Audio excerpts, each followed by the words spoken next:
Hello నమస్తే. కార్తీక మాసం 2వ రోజు దీపారాధన పూర్తయింది. మీ పూజలు కూడా పూర్తయిపోయాయండి. ఇప్పుడు మనం 2వ అధ్యాయం మొదలు పెడదాము. సావధానంగా వినండి. 2వ అధ్యాయము సోమవార వ్రత మహిమ. జనక, ఇంతవరకు నీకు కార్తీక మాసం నందు ఆచరించవలసిన విధిక్రమం మాత్రమే తెలియచేసి తిని. కార్తీక మాసంలో సోమవార వ్రతమునకు ప్రత్యేక ప్రాముఖ్యము కలదు. కాన సోమవారం వ్రత విధానమును దాని మహిమను గురించి వివరించును. సావధానుడివై ఆలకించుము. కార్తీక మాసంలో సోమవారం శివునకు అత్యంత ప్రీతికరమైన రోజు. ఆ రోజున స్త్రీ గాని పురుషుడు గాని ఏ జాతివారైనా గాని రోజంతయు ఉపవాసముండి నదీ స్నానం చేసి తమ శక్తి కొలది దానధర్మములు చేసి నిష్ఠతో శివదేవునకు బిల్వపత్రాలతో పూజ అభిషేకము చేసి సాయంకాలం నక్షత్ర దర్శనం చేసిన తరువాత భుజించవలెను. ఈ విధముగా నిష్ఠతో నుండి ఆ రాత్రి అంతయు జాగరణ చేసి పురాణ పఠన మొనరించి తెల్లవారిన తరువాత నదికి వెళ్ళి స్నానమాచరించి తిలదానము చేసి తమ శక్తి కొలది పేదలకు అన్నదానమును చేయవలెను. అటుల చేయలేని వారు కనీసం 3 బ్రాహ్మణులకైనను తృప్తిగా భోజనము పెట్టి తాము భుజించవలేను. ఉండగలిగిన వారు సోమవారం నాడు 2 పూటల భోజనము గాని ఏ విధమైన పలహారము గాని తీసుకొనకుండా ఉండుట మంచిది. ఇట్లు కార్తీక మాసమందు వచ్చు సోమవార వ్రతమును చేసిన ఎడల పరమేశ్వరుడు కైలాస ప్రాప్తి కలిగించి శివసన్నిధికి చేర్చును. భర్త లేని వితంతువు సోమవార వ్రతమును ఆచరించి శివపూజ చేసినచో కైలాస ప్రాప్తియు, విష్ణు పూజ చేసినచో వైకుంఠ ప్రాప్తియు నొందును. దీనికి ఉదాహరణగా ఒక ఇతిహాసము కలదు. దానిని నీకు తెలియపరచుదను, శ్రద్ధగా వినుము. కార్తీక సోమవార ఫలముచే కుక్క కైలాసం అందుంట. పూర్వకాలమున కాశ్మీర దేశంలో ఒక బ్రాహ్మణుడు కలడు. అతడు పురోహిత వృత్తిని చేపట్టి తన కుటుంబమును పోషించుకుంటూ ఉండెను. అతనికి చాలా దినములకు ఒక కుమార్తె కలిగెను. ఆమె పేరు స్వాతంత్రనిష్ఠురి. ఆ తండ్రి ఆమెను సౌరాష్ట్ర దేశీయుడకు మిత్రశర్మ అయిన సద్బ్రాహ్మణ యువకునికిచ్చి పెండ్లి చేసెను. ఆ బ్రాహ్మణ యువకుడు 4 వేదము శాస్త్రములను అభ్యసించిన వాడైనందున సదాచార పరాయణుడై ఉండెను. అతడు భూతదయ కలిగినవాడు, నిత్య సత్యవాది, నిరంతరము భగవన్నామస్మరణ చేయువాడును. ఎవటిచే లోకులెల్లరూ నతనిని అపర బ్రహ్మ అని కూడా చెప్పుకొని చుండెడువారు. ఇటువంటి ఉత్తమ పురుషుని భార్యయగు నిష్ఠురి యవ్వన గర్వంతో కన్ను మిన్ను కానక పెద్దలను దూషించుచు అత్తమామలను భర్తను తిట్టుచు గొట్టుచు రక్కుచు పరపురుష సాంగత్యము కలదై వ్యభిచారిణి అయి తన ప్రియులు తెచ్చిన తినుబండారములు బట్టలు పువ్వులు ధరించుచు దుష్టురాలై తిరుగుచుండగా వంశమునకు అప్రతిష్ట తెచ్చుచున్నదని అత్తమామలు ఆమెను ఇంటి నుండి వెడలగొట్టిరి. కాని శాంత స్వరూపుడగు ఆమె భర్త మాత్రం ఆమె అభిమానం పోక ఆమె ఎంతటి నీచ కార్యములు చేసినను సహించి చీ పొమ్మనక విడువక ఆమెతోడనే కాపురము చేయుచుండెను. కాని చుట్టుపక్కల వారా నిష్ఠురి గయ్యాలితనమును కేవగించుకొని ఆమెకు కర్కస అనే ఎగతాళి పేరుని పెట్టుటచే అది మొదలందరూ దానిని కర్కస అనియే పిలుస్తూ ఉండేవారు. ఇట్లు కొంతకాలం జరిగిన పైన ఆ కర్కస ఒకనాటి రాత్రి ఏకశయ్యపై తన భర్త గాఢ నిద్రలోనున్న సమయమును చూసి మెల్లగా లేచి తాలికట్టిన భర్తయన్న విచక్షణ గాని దయా దాక్షిణ్యాలు గాని లేక ఒక బండరాతిని తెచ్చి అతని తలపై గట్టిగా కొట్టినది. వెంటనే అతడు చనిపోయాను. ఆ మృతదేహమును ఎవరి సహాయము అక్కరలేకనే అతి రహస్యముగా దొడ్డిదారిని కొనిపోయి ఊరి చివరనున్న పాడునూతిలో బడవేచి పైన చెత్త చెదారములతో నింపి ఏమీ ఎరుగని దాని వలె ఇంటికి వచ్చెను. ఇక తనకు ఏ ఆటంకములు లేవని ఇంకా విచ్చలవిడిగా సంచరించుచు తన సౌందర్యమును చూపి ఎందరినో క్రీగంటనే వశపరుచుకొని వారల వ్రతమును పాడు చేసి నానాజాతి పురుషులతోడను రమించుచు వర్ణశంకరురాలయ్యను.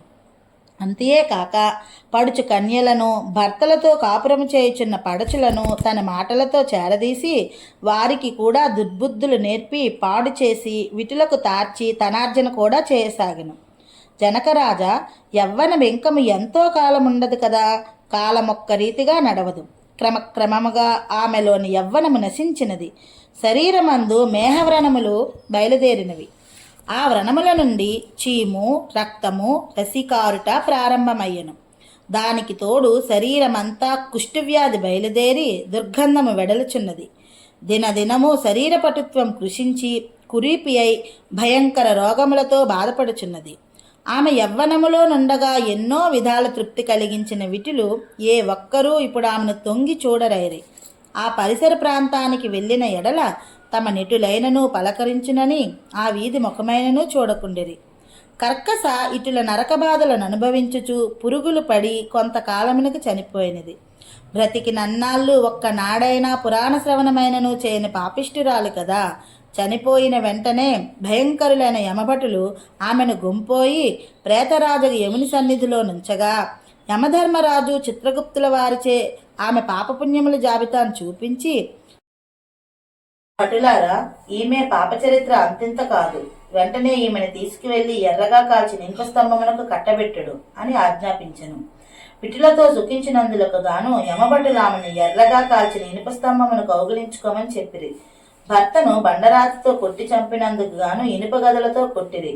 పతివ్రతలను వ్యభిచారులుగా చేసినందుకు సలసల కాగిన నూనెలో పడవేసిరి. తల్లిదండ్రులకు అత్తమామలకు అపకీర్తిని తెచ్చినందుకు సీసము కరిగించి నోటిలోనూ చెవులలోనూ పోసి ఇనుప కడ్డీలు కాల్చి వాతలు పెట్టిరి. తుదకు కుంభీపాకమును నరకములో వేయగా అందు ఇనుప ముక్కులు గల కాకులు, విష సర్పాలు, తేళ్లు, జెర్రులు కుట్టినవి. ఆమె చేసిన పాపములకు ఇటు 7 తరాల వాళ్ళు అటు 7 తరాల వాళ్ళు నరక బాధలు పడుచుండరి. ఈ ప్రకారముగా నరక బాధలను అనుభవించి ఇక్కడకు కళింగ దేశమున కుక్క జన్మమెత్తి ఆకలి బాధ పడలేక తిరుగుచుండగా కర్రలతో కొట్టువారు కొట్టుచూ, తిట్టువారు తిట్టుచూ, తరుమువారు తరుముచూ ఉండిరి. ఇట్లుండగా ఒకానొక నాడొక శ్రోత్రియ బ్రాహ్మణుడు కార్తీక సోమవారం వ్రతమాచరించి ఉపవాసముండి సాయంత్రం నక్షత్ర దర్శనం చేసి బలి అన్నము నరుగుపై పెట్టి కాళ్ళు చేతులు కడుగుకుంటకై లోనికేగిన సమయమున ఈ కుక్క వచ్చి ఆ బలి అన్నమును తినెను. వ్రతనిష్టాగరిష్ఠుడైన ఆ విప్రుని పూజా విధానము చే జరిపించిన బలి అన్న మగుట చేతను ఆ రోజు కార్తీక మాస సోమవారం మగుట వలనను కుక్క ఆ రోజంతయు ఉపవాసముతో ఉండుట వలనను శివపూజా పవిత్ర స్థానమైన ఆ ఇంట దొరికిన ప్రసాదము తినుట వలనను ఆ శునకమునకు జన్మాంతర జ్ఞానం ఉద్భవించెను. వెంటనే ఆ శునకము, విప్రకులోత్తమ, నన్ను కాపాడము అని మొరపెట్టుకునెను.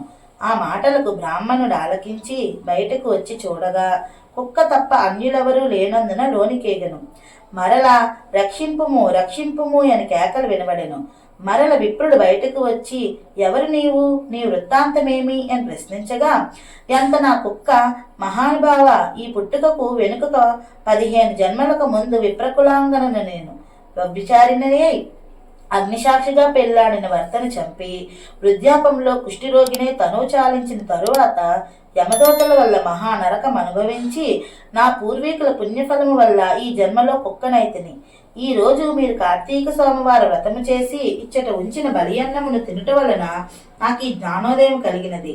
కావున ఓ విప్రోత్తమ, నాకు మహోపకారంగా మీరు చేసిన కార్తీక సోమవార వ్రతఫలం ఒకటి ఇచ్చి నాకు మోక్షమును కలిగించమని ప్రార్థించుచున్నాను అని వేడుకొనగా, కార్తీక సోమవార వ్రతములో చాలా మహత్యమున్నదని గ్రహించి ఆ బ్రాహ్మణుడు ఒక సోమవారం నాటి ఫలమును ఆమెకు దారపోయగా వెంటనే ఒక పుష్పక విమానం అక్కడకు వచ్చెను. ఆమె అందరికీ వందనము చేసి అక్కడ వారందరూ చూచుచుండగానే ఆ విమానం ఎక్కి శివ సాన్నిధ్యమును కేగెను.